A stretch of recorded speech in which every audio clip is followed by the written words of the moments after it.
आप देख रहे हैं लाइव इंडिया हर पल। नमस्कार, आप देख रहे हैं लाइव इंडिया हर पल। मैं हूं आपके साथ रेखा मिश्रा। पश्चिम बंगाल में ममता बनर्जी के किले को भाजपा ने ध्वस्त कर दिया है और अब खुद सरकार बनाने की रेस में सबसे आगे है, यानी कि प्रचंड बहुमत के साथ सरकार बनाने वाली है। सरकार बनाने को लेकर के भी कयास सामने आ रही है और कहा जा रहा है कि 10 मई से पहले जो है बंगाल में नई सरकार का गठन हो जाएगा, यानी कि भाजपा के लिए ये उपलब्धि किसी सम्मान से कम नहीं है। और सबसे बड़ी बात है कि श्यामा प्रसाद मुखर्जी, जो कि भाजपा पार्टी के संस्थापक हैं, उनकी जन्मभूमि और कर्मभूमि बंगाल है और उन्होंने उस वक्त एक सपना देखा था कि बंगाल में भाजपा की सरकार बने और आज अपने पितामह को यह सम्मान भारतीय जनता पार्टी ने दिया है, बंगाल में कमल खिला करके। पूरी खबर आपको विस्तार पूर्वक बताएंगे। दरअसल करीब 1.5 दशक से सत्ता में रही ममता बनर्जी के नेतृत्व वाली तृणमूल कांग्रेस को इस चुनाव में बड़ा झटका लगा है। शुरुआती रुझानों से लेकर अंतिम नतीजों तक पार्टी के कई दिग्गज मंत्री पीछे रहे, जो जनाधार में गिरावट का संकेत था। यानी कि भवानीपुर जैसे प्रतिष्ठित क्षेत्र में भी मुकाबला कड़ा रहा, जबकि राज्य भर में टीएमसी की पकड़ कमजोर होती दिखी। यानी कि भाजपा की यह सफलता अचानक नहीं आई। 2011 में जहां पार्टी का खाता भी नहीं खुला था, वहीं 2016 में उसने 3 सीटें जीतकर शुरुआत की और 2021 में 77 सीटों के साथ मजबूत विपक्ष बनी। और इस बार पार्टी ने अपने वोट प्रतिशत को 40% से ऊपर ले जाते हुए व्यापक जन समर्थन हासिल किया और ग्रामीण, आदिवासी तथा औद्योगिक क्षेत्रों में मजबूत पैठ बनाई।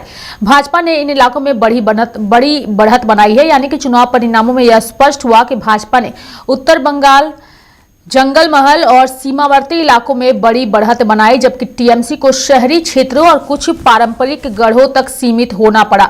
कई सीटों पर भाजपा उम्मीदवारों ने भारी अंतर से जीत दर्ज की, जिससे राज्य में भगवा लहर का संकेत मिला। राजनीतिक विश्लेषकों के अनुसार यह परिणाम केवल सत्ता परिवर्तन नहीं, बल्कि राजनीतिक ध्रुवीकरण और मतदाताओं के बदलते रुझान का संकेत है। भाजपा ने विकास, राष्ट्रवाद और संगठनात्मक मजबूती के मुद्दों पर चुनाव लड़ा, जबकि टीएमसी की कल्याणकारी योजनाएं इस बार अपेक्षित असर नहीं छोड़ सकी।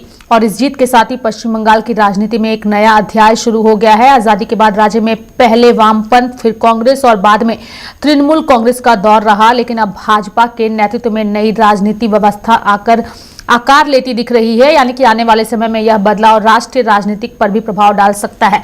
यानी कि बंगाल में पहली बार भाजपा जो है वो सरकार बनाने जा रही है और यह भाजपा के लिए एक बड़ी उपलब्धि है, नरेंद्र मोदी के लिए एक बड़ी उपलब्धि है। और साथ ही भाजपा के राष्ट्रीय अध्यक्ष नितिन नवीन कुछ दिनों पहले ही भाजपा के राष्ट्रीय अध्यक्ष बने थे और उनके मार्गदर्शन में कार्यकर्ताओं को जो प्रेम मिला, जो मार्गदर्शन मिला, इसकी सराहना प्रधानमंत्री नरेंद्र मोदी ने भी की। और अब बंगाल में कमल जो है वो खिल चुका है और जल्द ही नई सरकार का गठन भी होगा।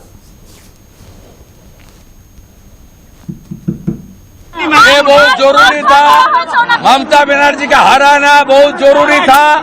ममता बनर्जी का राजनैतिक संन्यास अभी हो गया है। 21 में नंदीग्राम में हारी, इस बार हार गया। इस बार भी हारा 15,000 से ज्यादा वोट से। उनको खुल के मुसलमान वोट दिया।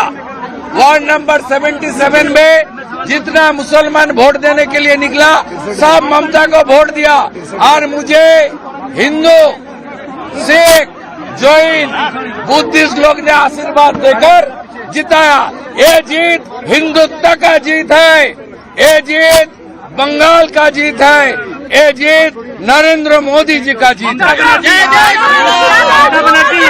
आरोप लगा रही है कि उनके साथ उन्होंने 15 राउंड तक थी। जब उनका मार्जिन खत्म करके मैं 536 वोट से आगे निकल गई, तब उन्होंने भागना चालू कर दिया। मुझे खास करके जो बंगाली हिंदू एरिया है चेतला 82 नंबर वार्ड, वो खुल के वोट डाल दिया। और सीपीएम का जो लूथ सपोर्टर है, हिंदू सपोर्टर, सब लोग वोट किया। सीपीएम का 14,000 वोट था भवानीपुर में, वो कम से कम 10,000 वोट मुझे ट्रांसफर कर दिया।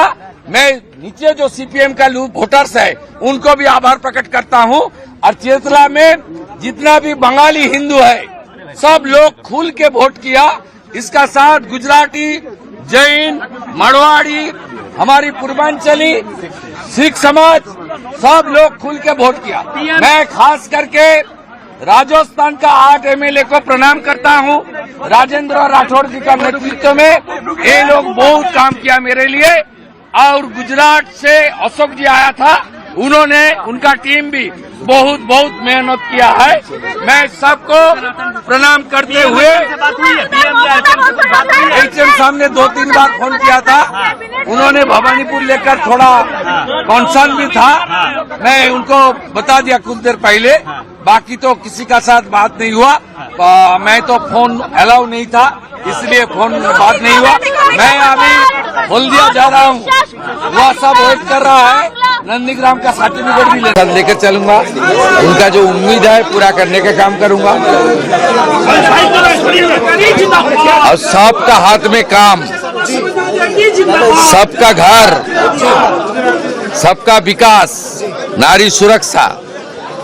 और यहाँ इंडस्ट्रियल जोन है, इंडस्ट्री लेकर जितना भी डेवलपमेंट करना चाहिए वो करेंगे हम लोग। और तुष्टीकरण का राजनीति खत्म हो जाएगा। जीत का जश्न कैसे मनाने वाली है बीजेपी सर? बंगाली स्टाइल क्या रहने वाला है? शांति से मनाना चाहिए। जो गुंडा है, जो चोर है, उसको आने वाला दिन में भाजपा सरकार ने कानूनी तरीके से कार्रवाई करेगा, लेकिन उनके ऊपर पिटपाट करने का कोई जरूरत नहीं है। जिस तरीके से टीएमसी किया 2021 में पोस्टपोल वायलेंस, इस तरीके से गुंडागर्दी हम लोग हिंदू लोग तो नहीं करता, और हम लोग बीजेपी का एजेंडा में भी नहीं है। हम लोग यही बोलूंगा, जितना भी भ्रष्टाचारी है, गुंडा है, कानून के अंदर उसके खिलाफ कार्रवाई होगा। भवानीपुर से हारने के बाद ममता बनर्जी अमित शाह जी के साथ बहुत बार फोन हुआ मेरे साथ, और काफी सारा दिल्ली का लीडर लोग फोन किया, बात हुआ। मेरा पास फोन नहीं था तो मैं अंदर में था। ममता बनर्जी आरोप लगा रही है कि लूटा गया है, उसके बाद राहुल गांधी यही ट्वीट कर रहे हैं कि ये बीजेपी कमीशन लूटा गया है। ठीक है, वो बोलने लगी, चाहे वो बोलने दीजिए। हारने का बाद बहुत बोलता है, हारने का पहले तो नहीं बोला। SIR के खिलाफ बोला, फाइनल वोटर लिस्ट निकला, वही वोटर लिस्ट के ऊपर चुनाव लड़ा, कैंपेन किया। कैंपेन के दौरान बोल रहा है हम लोग आ रहा है। एग्जिट पोल आया, बोले एग्जिट पोल झूठा है। काउंटिंग सेंटर में गया, जब हारने लग गया तब बोला ये मीठा नहीं है। 100 सीट जीता गया है। ये खत्म, राहुल गांधी भी खत्म, तेजस्वी यादव भी पहले खत्म हो गया, ममता आज खत्म हो गया, और आने वाला यूपी चुनाव में अखिलेश भी खत्म हो जाएगा। 12,000 जो आपने लीड दिया था, बोला था 12,000 से ज्यादा लीड करेंगे, तो 15,000 में लीड किया भवानीपुर। पूरा हिंदू कंसोलिडेट हो गया ना फुल। वो जो चेतला एरिया है वहाँ सब शरणार्थी है, और नीचे वाला जो CPM का लूज वोटर है सब मुझे वोट कर दिया। लास्ट लोकसभा चुनाव में भवानीपुर में CPM का 14,000 वोट था। कम से कम 10,000 वोट CPM का सपोर्टर ने देख लिया, ये सब CPM करके कुछ नहीं होगा, शुभेंदु करेगा, दे दिया मुझे। और पूरा के पूरा हिंदू समाज, वो बंगाली हिंदू हो सकता है, जैन समाज हो सकता है, गुजराती हो सकता है, सिख समाज हो सकता है, मारवाड़ी हो सकता है, पूर्वांचली हो सकता है, सब मिल के एक साथ वोटिंग किया। इसलिए ममता बनर्जी वो खिदिरपुर में 20,000 लीड लिया, बाकी सब मेरा लीड हुआ। तो मैं पहले से आपको बता रहा था, ये 7 चरण तक मुझे पीछे रहना पड़ेगा। 8-9 से मैं मेकअप करूंगा, 14-15 से मैं आगे जाऊंगा, 20 तक मैं जीत जाऊंगा। तो मैं बताया था आपको पहले। सीट मिला है दादा, लगभग जो आंकड़ा। देखिए, इतना बड़ा जीत का बाद भी ममता बनर्जी को हराना बहुत जरूरी था। अभी तक रिजाइन नहीं की। जरूरी था, इसलिए जो भवानीपुर का जनता किया, सही काम किया। और ये असेंबली ममता बनर्जी को छोड़ के अच्छा तरीके से चलेगा। वो अंदर घुस जाती तो ये बंगाल के लिए, विकास के लिए ठीक नहीं हो सकता। रिजाइन नहीं की दादा, अभी तक रेजिग्नेशन नहीं दी। अभी क्या रेजिग्नेशन अभी तक नहीं दी? वो तो काल का बाद खत्म हो जाएगा उनका सरकार। शुभेंदु सर, एक लास्ट ऑटोमेटिक खत्म हो जाएगा। अभिषेक बनर्जी चुनाव प्रचार के दौरान अमित शाह जी को चैलेंज कर रहे थे कि वो 4 तारीख को 12 बजे के बाद रह के दिखाएं, उनके लिए क्या? वो कहाँ है?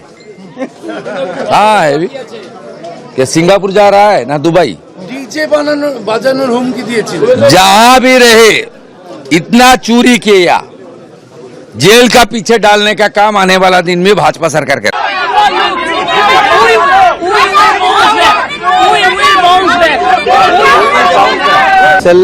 पश्चिम बंगाल जिस ढंग से भ्रष्टाचार, भाई भतीजावाद और जिस ढंग से पश्चिम बंगाल की डेमोग्राफी बॉर्डर की बदल रही थी, पश्चिम बंगाल के लोगों ने सांस्कृतिक जो राष्ट्रवाद है, जो पश्चिम बंगाल की विचारधारा थी, भारत की संस्कृति को दुनिया में पहुंचाने का काम पश्चिम बंगाल ने किया था। हम नमन करते हैं स्वामी विवेकानंद जी की स्मृतियों को, हम नमन करते हैं श्रद्धेय सुभाष चंद्र बोस जी की स्मृतियों को, और याद करते हैं गुरुदेव रविन्द्रनाथ टैगोर जी को, और हम नमन करते हैं पंडित श्यामा प्रसाद मुखर्जी जी को, जिन्होंने सोचा था कि पश्चिम बंगाल की सांस्कृतिक विरासत जो है वो चिरकाल तक पूरी दुनिया को संदेश देती रहेगी। आज माननीय प्रधानमंत्री नरेंद्र मोदी जी के मार्गदर्शन में, उनके नेतृत्व में देश में कमल पश्चिम बंगाल से लेकर के और साउथ तक में खिला है। मैं पश्चिम बंगाल के लोगों को और जहां जहां चुनाव हुआ है सभी स्टेट्स के अपने भाई बहनों को बहुत बहुत बधाइयां देता हूं, अभिनंदन करता हूं। माननीय प्रधानमंत्री जी का बहुत बहुत आभार प्रकट करता हूं कि आपके नेतृत्व ने देश के लोगों को भरोसे के साथ जोड़ा है। एक तरफ भय था, एक तरफ भरोसा था, लोगों ने भरोसे पर मोहर लगाई है। पश्चिम बंगाल में कमल प्रचंड बहुमत के साथ खिला है। मैं मानता हूं कि यकीनन ये 5 राज्यों के परिणाम अपने में ऐतिहासिक हैं, जहां एक तरफ बंगाल जैसे राज्य में भारतीय जनता पार्टी के नेतृत्व में अब सरकार बनने जा रही है, एक ऐसा किला जिसे विपक्ष मानता था कि कभी ध्वस्त नहीं किया जा सकता। ऐसे में कहीं ना कहीं बंगाल की जनता ने भी ये स्पष्ट संदेश देने का काम किया है कि विपक्ष की जो नकारात्मक सोच है, तुष्टीकरण की, अहिंसा की, भय फैलाने की, उसको नकारने का काम बंगाल की जनता ने किया है। मैं अपनी तरफ से, अपनी पार्टी लोक जनशक्ति पार्टी रामविलास की तरफ से हमारे प्रधानमंत्री आदरणीय नरेंद्र मोदी जी को, जिनके नेतृत्व में ये संभव हुआ, जिनकी रणनीति से संभव हुआ, गृह मंत्री अमित शाह जी, और हम लोग के लिए ये एक और खुशी की बात है कि भारतीय जनता पार्टी के राष्ट्रीय अध्यक्ष बिहार से हैं और उनके नेतृत्व में पहली बार ये चुनाव हो रहे थे। ऐसे में बंगाल जैसे राज्य को जीतना, असम में इतनी बड़ी जीत हासिल करना, पुडुचेरी में जिस तरीके से भाजपा का प्रदर्शन रहा है, ये अपने में दर्शाता है कि आज भी देश की एक बड़ी आबादी मौजूदा प्रधानमंत्री नरेंद्र मोदी जी के नेतृत्व में विश्वास रखती है, और ये परिणाम कहीं ना कहीं 2029 में होने वाले लोकसभा चुनाव को भी प्रिडिक्ट करने का काम करते हैं। मैं मानता हूं कि पुनः 2029 में लोकसभा में चौथी बार प्रधानमंत्री जी के नेतृत्व में पुनः एनडीए की सरकार बनेगी। जिस तरीके से बंगाल जैसे राज्य भी अब एनडीए की सोच, प्रधानमंत्री की सोच के साथ जुड़ रहा है। अब प्रभु, अब जब चुनाव हारिएगा तो और क्या करेंगे? थोड़ी ये मानेंगे कि खुद कितना भ्रष्टाचार किया, खुद कितनी हिंसा की है। और ऐसे में देखिए, जब तक आपकी सोच, आपकी नीति स्पष्ट नहीं होगी तो ये इस तरीके के परिणाम आते ही रहेंगे। एक तरफ आप एक गठबंधन बनाते हैं, उसी तरफ उसी गठबंधन के घटक दलों को आप लोग हराने का काम करते हैं। एनडीए जब एकजुटता के साथ आगे बढ़ती है तो हम लोग हर राज्य में एक दूसरे का साथ समर्थन करने का हम लोग कार्य करते हैं। पर आप देख लीजिए, केरला जैसे राज्य में, जहाँ पे एकमात्र राज्य जहाँ पे लेफ्ट की सरकार बाकी रह गई थी, वहाँ पे किसने हराने का काम किया? इंडिया अलायंस के ही दूसरे घटक दल ने ना। इंडिया अलायंस में लेफ्ट की भी पार्टीज हैं, ये कांग्रेस भी है, एक दूसरे को ही ये लोग हराने का ये लोग काम करते हैं। तो ऐसे में जब आपकी सोच स्पष्ट नहीं होगी, आपका गठबंधन ईमानदार नहीं होगा, एक दूसरे के साथ भय और भ्रष्टाचार के माध्यम से आप सोचेगा कि देश की जनता को आप मूर्ख बनाते रहेंगे, ये संभव नहीं होने वाला। 5 राज्यों में चुनाव हुए और 3 राज्यों में भारतीय जनता पार्टी ने बहुत बड़ी सफलता हासिल की है, और खासतौर पर बंगाल में।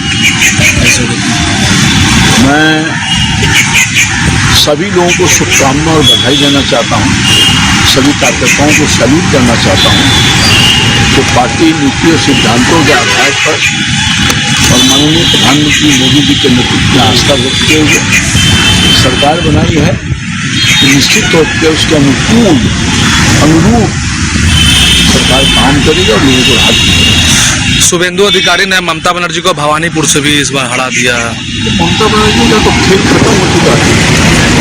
मैंने पहले भी कहा था आप ही के माध्यम से भी, और वो दिखा। ममता बनर्जी भी नहीं बचा पाई अपने आप को, इतना उनके खिलाफ जन आक्रोश था, जो अव्यवस्था कुव्यवस्था भ्रष्टाचार अत्याचार से लोग नाराज हो गए थे और अपने मत के माध्यम से ममता दीदी को भी हराने का काम किया। ममता बनर्जी ने भी आरोप लगाया कि भाजपा और सीआई ने 100 से अधिक सीटों लूटी है। ममता दीदी आखिर क्या बोलेगी? हार को छुपाने के लिए लूटा है, ये किया है, वो किया है। अरे जनता से अभी भी जनता के सामने आप हार स्वीकार करिए और अपनी गलतियों का जनता से माफी मांगे दोनों हाथ से। शायद आपको शायद उसके बाद भी माफ नहीं करेगी बंगाल की जनता, जो आपने किया है बंगाल की जनता। पार्टी जब मुझे जो काम दिया मैं उसको करने का प्रयास किया।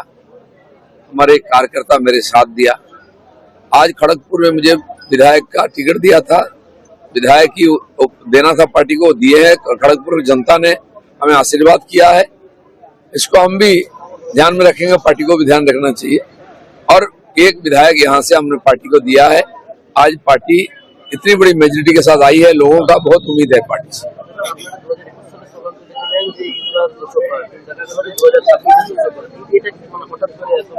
नहीं, एक चुनाव लोगों ने हमको विरोधी के रूप में देखना चाहा, हम अपना भूमिका निभाया है, लोग खुश हो गए, हमको सत्ता में लाया है।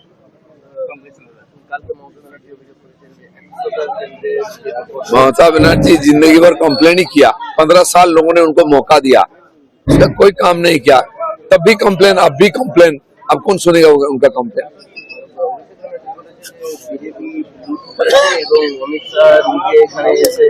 जो हार जाता है वैसी बातें करता है। पब्लिक उनको धक्का मारा है। हम तो पब्लिक के पास गया था, माननीय मोदी जी बोल दिया एक बार 5 साल के लिए हमें बंगाल दे दो, हम बदल देंगे। जनता उनकी बात सुनी, इनकी नहीं सुनी।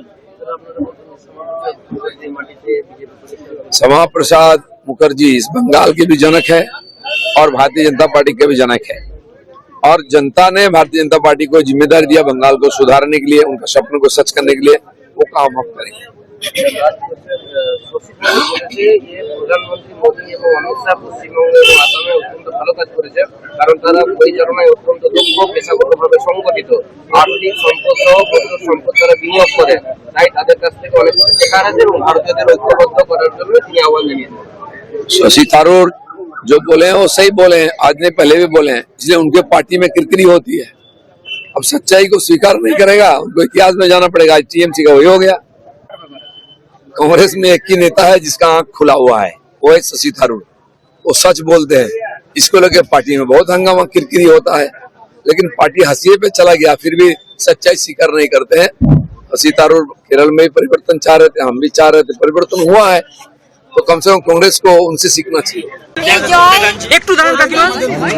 পানি আদিবাসীর জয়, সারা বাংলা মানুষের জয়, এবং এই জয় আমি স্বয়ং মোদিজিকে উৎসর্গ করে তাকে প্রণাম জানিয়ে তাকে উৎসর্গ করেছি। প্রায় 30,000 ভোটে জিতেছেন কাকিমা, কি বলবেন?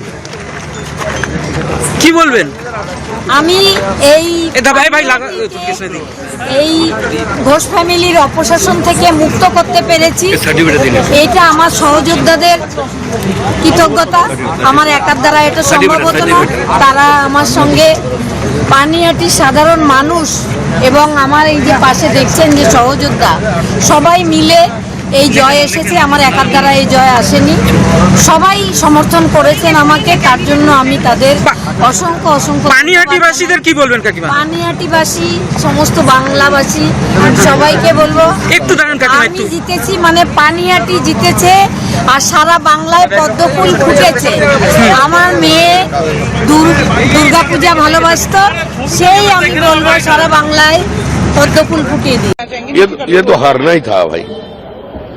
Bhawanipur constituency is BJP favourable constituency.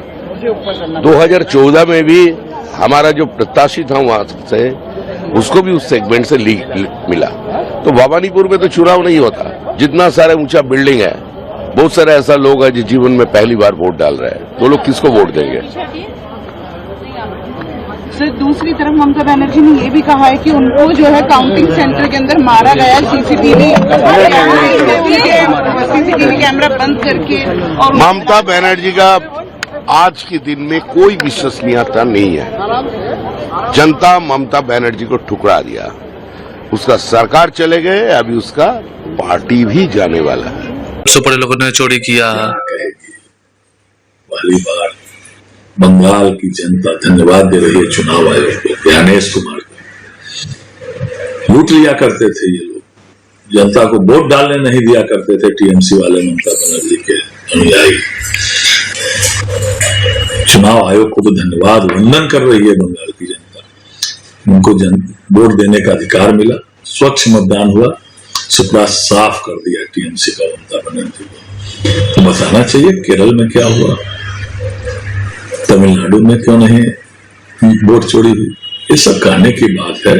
हारने के बाद जो पहले से ही हम लोग बोल रहे थे कि जो ममता बनर्जी की भाषा है वो हारने के पहले की जो भाषा होती है वही भाषा निकल रही है। और आगे भी एक बोले खुद सुप्रा साफ भरानेपुर से जो मुख्यमंत्री खुद 15,000 वोट से ऊपर से हारी हो, क्या जनता का ख्याल रखना चाहिए। आगे भी अभी भी विपक्ष में टीएमसी है, वहां जनहित की बात करें, न कि बांग्लादेशी घुसपैठिए रोहिंग्या की। तो टीएमसी के 1.5 दशक पुराने किले को जो है वो भाजपा ने ध्वस्त करते हुए बंगाल में कमल खिला दिया है और बंगाल में फिलहाल जश्न का माहौल है। मेरे साथ फिलहाल अभी के लिए इस खबर में इतना ही। आप देखते रहिए लाइव इंडिया हर पल। नमस्कार।